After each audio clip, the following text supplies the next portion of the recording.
오늘 말씀은 시편 146편 1절에서 10절입니다.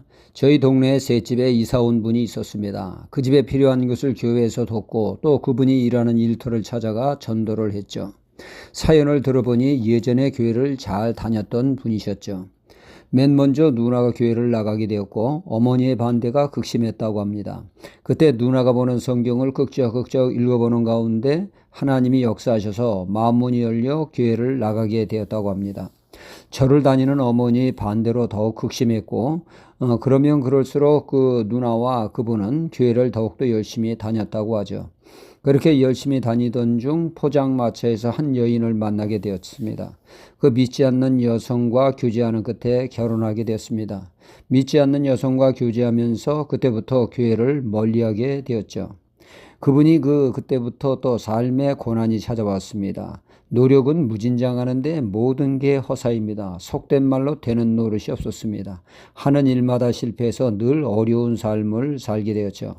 그런 중에 절에 다니는 어머니가 교회에서 물심양면으로 돕는 것에 감동을 받아 교회를 나오게 되었고, 그리하여 아들도 또다시 어머니의 등살에 못 이겨 교회에 나오게 되었습니다. 믿지 않는 그 부인도 교회에 나오게 되었죠. 하지만 신앙은 영 자라지 않고 그저 교회에 왔다리 갔다리 하는 신앙이었습니다. 이때 그 부인이 만두 공장을 다니게 되는데 글쎄 그 만두 공장을 나가서부터 믿음이 부쩍 자란 것처럼 보였습니다. 입만 열면 주인님을 믿습니다. 아니 무슨 일이 있나 갑자기 믿음이 좋아졌나 했더니 그게 아니었죠. 사람은 자신이 알고 있는 바탕에서 모든 것을 해석하게 됩니다. 제가 알고 있는 주인님이란 예수님이 아니겠습니까? 그런데 그 부인이 말한 주인님이란 그 주임이라고 하는 의미를 얘기했던 것이죠. 그러니까 만두 공장의 직책 중에 그 주임이 있었던 것이죠. 주임이란 분을 잘해주니까 그분만 믿는다고 하는 얘기입니다. 과연 그 부인이 주임 되는 사람을 전적으로 믿고 어떤 일이 벌어졌습니까? 하마터면 가정이 두 쪽 날 뻔했습니다.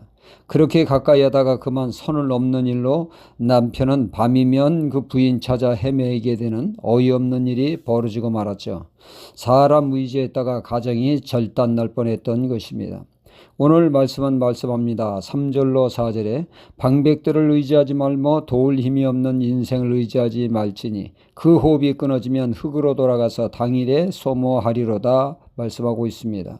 힘 있는 빽 있는 그 방백을 의지하지 말고 사람을 의지하지 말라고 말씀하고 있습니다. 어느 분은 군대에 갔을 때 아는 친척 중에 군대에 꽤나 높은 지위에 있는 친척이 말했다고 합니다. 내가 그 편한 대로 빼줄 테니 조금만 기다리라. 그래서 군대 들어가 오매불망 편한 곳으로 빼주는 그날만 기다리다가 아무런 도움을 받지 못하고 제대 때는 웃지 못할 이야기가 있습니다. 우리 인생에 이렇게 사람을 의지한다는 것이 허망한 경우가 참 많습니다. 이스라엘 백성도 그렇습니다. 하나님보다는 힘 있는 그 애굽을 의지해서 살고자 했죠. 그러나 애굽을 의지해서 애굽에 오히려 시달림을 당하는 모습을 보게 됩니다. 의지하는 것으로 인해 더 큰 고통을 당했으며 정말 어려울 때 아무런 소용이 되지 않았다는 얘기입니다. 진정한 도움을 주실 분은 하나님이시란 말씀이죠. 하나님만이 우리의 피난처가 되시며 방패가 되시며 승리를 안겨다주는 구원의 뿔이 되십니다.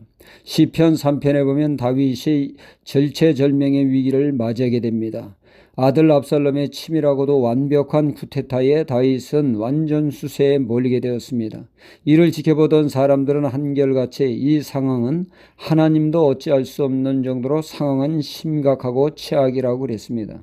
그러나 다윗은 하나님만을 의지하게 되죠. 하나님만이 나의 방패라고, 하나님만이 나의 구원의 뿔, 승리를 가져다 줄 것이라고 그는 하나님만을 전적으로 의지했을 때 다시금 모든 것을 회복되어지는 놀라운 은혜를 덧입게 되었습니다.